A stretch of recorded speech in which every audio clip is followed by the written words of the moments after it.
বাংলাদেশ থেকে সরাসরি চীনের ইউনান প্রদেশ পর্যন্ত একটি রেল লাইন নির্মাণের প্রস্তাব দিয়েছে চীন সরকার। এই রেল লাইনটি বাংলাদেশের কক্সবাজার থেকে শুরু হয়ে মিয়ানমারের ভেতর দিয়ে প্রায় ২,০০০ কিলোমিটার পথ অতিক্রম করে চীনের ইউনান প্রদেশে গিয়ে মিলিত হবে। এই রেলপথটি চালু হলে বাংলাদেশি যাত্রীরা মাত্র ৮ ঘন্টায় চীনের গুরুত্বপূর্ণ বাণিজ্যিক রাজধানী ইউনানে পৌঁছাতে পারবে। এর ফলে পণ্য পরিবহন ও ভ্রমণে নতুন দিগন্ত উন্মোচিত হবে। বর্তমানে বাংলাদেশের চট্টগ্রাম সমুদ্র বন্দর থেকে চীনের কুনমিং শহরের দূরত্ব প্রায় ২,২২৫ কিলোমিটার, অথচ চীনের রাজধানী বেইজিং থেকে কুনমিংয়ের দূরত্ব প্রায় ৩,৬৪২ কিলোমিটার। অর্থাৎ ভৌগোলিকভাবে বাংলাদেশ চীনের খুব কাছাকাছি অবস্থানে থাকা সত্ত্বেও বর্তমানে সমুদ্রপথে চীন থেকে বাংলাদেশে পণ্য আনতে প্রায় ৩৫ থেকে ৪০ দিনের মতো সময় লেগে যায়। কিন্তু যদি বাংলাদেশ মিয়ানমারের ওপর দিয়ে চীনের সঙ্গে সরাসরি রেল ও সড়ক যোগাযোগ স্থাপন করতে পারে, তাহলে মাত্র ২৪ ঘন্টার মধ্যেই চীন থেকে যে কোনো ধরনের পণ্য আমদানি রপ্তানি করা সম্ভব হবে।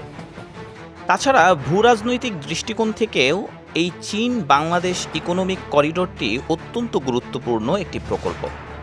বাংলাদেশ যদি সরাসরি মিয়ানমারের ভেতর দিয়ে চীনের সঙ্গে সরাসরি সড়ক ও রেল যোগাযোগ গড়ে তুলতে সক্ষম হয়, তাহলে দীর্ঘদিন ধরে চলে আসা ভারতের ওপর একক নির্ভরতা উল্লেখযোগ্যভাবে হ্রাস পাবে।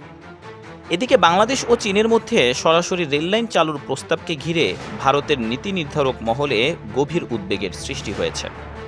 ভারতের আশঙ্কা, এই প্রকল্প বাস্তবায়িত হলে বাংলাদেশ ভারতের প্রভাব বলয় থেকে অনেকটাই বেরিয়ে এসে কৌশলগত ও অর্থনৈতিকভাবে চীনের দিকে আরও বেশি ঝুঁকে পড়তে পারে।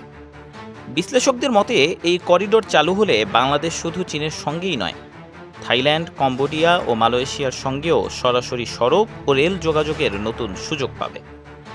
এর ফলে দক্ষিণ ও দক্ষিণ পূর্ব এশিয়ার সঙ্গে বাংলাদেশের সংযোগ আরও শক্তিশালী হবে এবং আঞ্চলিক বাণিজ্যে বাংলাদেশের গুরুত্ব এক লাফে বহু গুণে বেড়ে যাবে।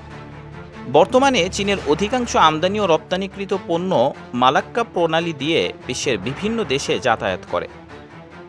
কিন্তু এই সমুদ্র পথটি অত্যন্ত ব্যস্ত এবং কৌশলগতভাবে খুবই সংবেদনশীল। যে কোনো আঞ্চলিক সংঘাত বা যুদ্ধ শুরু হলে এই পথ বাধাগ্রস্ত হওয়ার আশঙ্কা থাকে। তাই দীর্ঘদিন ধরেই চীন বিকল্প ও নিরাপদ বাণিজ্য পথ তৈরির চেষ্টা করছে। এই করিডোর বাস্তবায়িত হলে চীন তাদের দক্ষিণ পশ্চিমাঞ্চলীয় ইউনান প্রদেশকে সরাসরি বাংলাদেশের মাতারবাড়ি গভীর সমুদ্র বন্দর ও চট্টগ্রাম বন্দরের সঙ্গে যুক্ত করতে পারবে।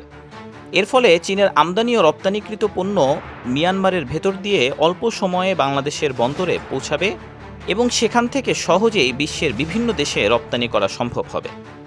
এতে চীনের পরিবহন ব্যয়, সময় এবং মালাক্কা প্রণালীর উপর কৌশলগত নির্ভরতা উল্লেখযোগ্যভাবে কমে যাবে।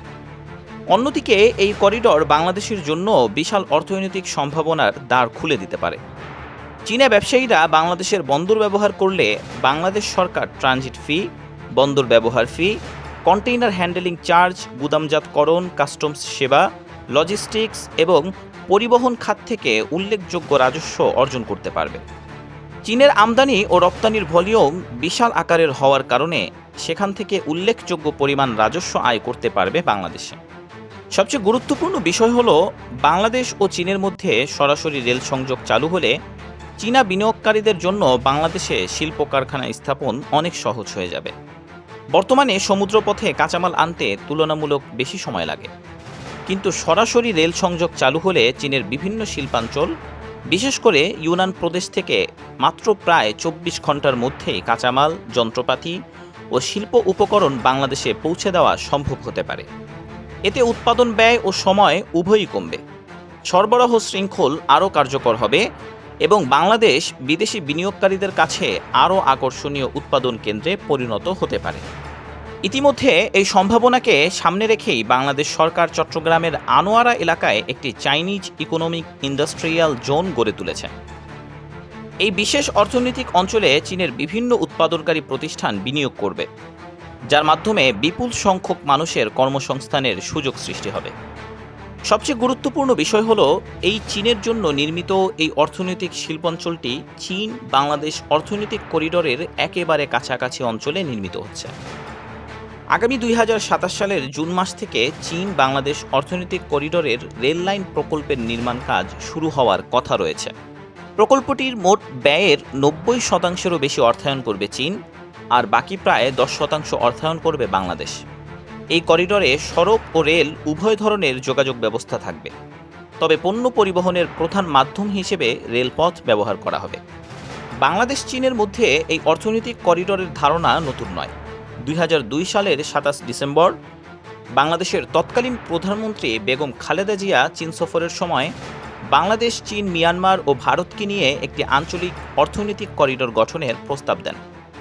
কিন্তু পরবর্তীতে ভারত এই উদ্যোগে আপত্তি জানায়। এর পরিপ্রেক্ষিতে 2006 সালে ভারতকে প্রস্তাবিত করিডোরের বাইরে রাখা হয় এবং তখন থেকেই এটি চীন, বাংলাদেশ, মিয়ানমার অর্থনৈতিক করিডোর নামে পরিচিতি লাভ করে। তবে 2013 সালে আওয়ামী লীগ সরকার এই করিডোর থেকে বাংলাদেশের অংশগ্রহণ আনুষ্ঠানিকভাবে প্রত্যাহার করে নেয়। অনেক বিশ্লেষকের মতে ভারতের কূটনৈতিক চাপের কারণেই বাংলাদেশ এই করিডোর থেকে সরে দাঁড়ানোর সিদ্ধান্ত নেয়। পরবর্তীতে বাংলাদেশের প্রধানমন্ত্রী তারেক রহমানের সাম্প্রতিক চীন সফরের সময় চীন সরকার আবারও চীন, মিয়ানমার, বাংলাদেশ অর্থনৈতিক করিডোর পুনরায় চালুর প্রস্তাব উত্থাপন করে। বাংলাদেশ সরকারও নীতিগতভাবে এই প্রস্তাবে ইতিবাচক সম্মতি দিয়েছে। ফলে দীর্ঘদিন স্থগিত থাকা এই আঞ্চলিক সংযোগ প্রকল্পটি আবারও বাস্তবায়নের পথে এগিয়ে যাওয়ার সম্ভাবনা তৈরি হয়েছে। সম্প্রতি বাংলাদেশের বাণিজ্যমন্ত্রী এস মুক্তাদির চীন বাংলাদেশ ইকোনমিক করিডোর নিয়ে গুরুত্বপূর্ণ মন্তব্য করেছেন। তিনি বলেন, সড়ক ও রেলপথে যদি মাত্র 24 ঘন্টার মধ্যে বাংলাদেশ ও চীনের মধ্যে পণ্য পরিবহন নিশ্চিত করা যায়, তাহলে বাংলাদেশের বাণিজ্যে এক নতুন যুগের সূচনা হবে এবং দেশের অর্থনৈতিক প্রবৃদ্ধি বহু গুণে ত্বরান্বিত হবে। মায়ানমার হয়ে যদি একটি ট্রাক চীনের দিকে যায়, এই রাস্তাটা যদি উন্মুক্ত থাকে, তাহলে 24 ঘন্টায় একটা ট্রাক চট্টগ্রাম থেকে মানে বাংলাদেশ থেকে ভূখণ্ড থেকে চাইনিজ ভূখণ্ডে পৌঁছাতে পারে 24 ঘন্টায়। তো 24 ঘন্টায় যদি আমরা চীন পণ্য পৌঁছাতে পারি অথবা চীন আমাদের কাছে পণ্য পৌঁছাতে পারে, তাহলে দ্বিপক্ষীয় বাণিজ্য কী পরিমাণ গতি লাভ করবে এটা তো সবাই বুঝতে পারবে। বর্তমানে বিশ্ব বাণিজ্যের অন্যতম প্রধান কেন্দ্র হচ্ছে চীন। বাংলাদেশের তৈরি পোশাক, ইলেকট্রনিক্স সহ বিভিন্ন শিল্পের জন্য প্রয়োজনীয় বিপুল পরিমাণ কাঁচামাল চীন থেকে আমদানি করা হয়। এসব কাঁচামাল প্রক্রিয়াজাত করে বাংলাদেশ ইউরোপ, যুক্তরাষ্ট্র সহ বিশ্বের বিভিন্ন দেশে রপ্তানি করে। কিন্তু বর্তমানে সমুদ্রপথে চীন থেকে বাংলাদেশে কাঁচামাল আনতে প্রায় 30 থেকে 35 দিন সময় লাগে। যদি চীন বাংলাদেশ ইকোনমিক করিডোর চালু হয়, তাহলে একই পণ্য মাত্র 24 ঘন্টার মধ্যে সড়ক ও রেলপথে বাংলাদেশে পৌঁছে যাবে। এতে উৎপাদন ব্যয় কমবে, সরবরাহ ব্যবস্থা আরও দ্রুত হবে এবং বাংলাদেশের রপ্তানি সক্ষমতা উল্লেখযোগ্যভাবে বৃদ্ধি পাবে। ফলে বাংলাদেশ দক্ষিণ এশিয়ার একটি গুরুত্বপূর্ণ বাণিজ্যিক হাবে পরিণত হবে। তবে বাংলাদেশের এই বৃহৎ সম্ভাবনাকে ভারত ইতিবাচকভাবে দেখছে না, কারণ দীর্ঘদিন ধরে ভারত চায় বাংলাদেশ যেন কাঁচামাল ও আঞ্চলিক বাণিজ্যের ক্ষেত্রে ভারতের ওপর তুলনামূলক বেশি নির্ভরশীল থাকে। তাছাড়া এই করিডোরে পণ্যবাহী ট্রাক ও রেল লাইনের পাশাপাশি ভবিষ্যতে উচ্চগতির বুলেট ট্রেনও চালু করা হবে। এর ফলে বাংলাদেশি পর্যটকদের চীনে যাতায়াতের খরচ উল্লেখযোগ্যভাবে কমে যাবে। বর্তমানে বাংলাদেশ থেকে চীনে বিমান ভাড়া তুলনামূলক বেশি হওয়ায় অনেক বাংলাদেশি রোগী ও চিকিৎসা সেবা প্রত্যাশী মানুষজন ভারতে যেতে বাধ্য হন।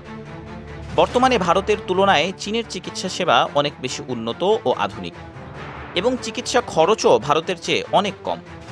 তবে বিমান ভাড়া বেশি হওয়ার কারণে আসা যাওয়ার মোট খরচ অনেকটাই বেড়ে যায়। কিন্তু এই রুটে যাত্রীবাহী ট্রেন চালু হলে বাংলাদেশি রোগীরা আরও কম খরচে চীনে গিয়ে চিকিৎসা নিতে পারবেন। তো বন্ধুরা, আপনার কি মনে হয় এই করিডোরের কাজ দ্রুত শুরু করা উচিত কি? আপনার মূল্যবান মতামত এখনই আমাদের কমেন্ট বক্সে জানিয়ে দিন।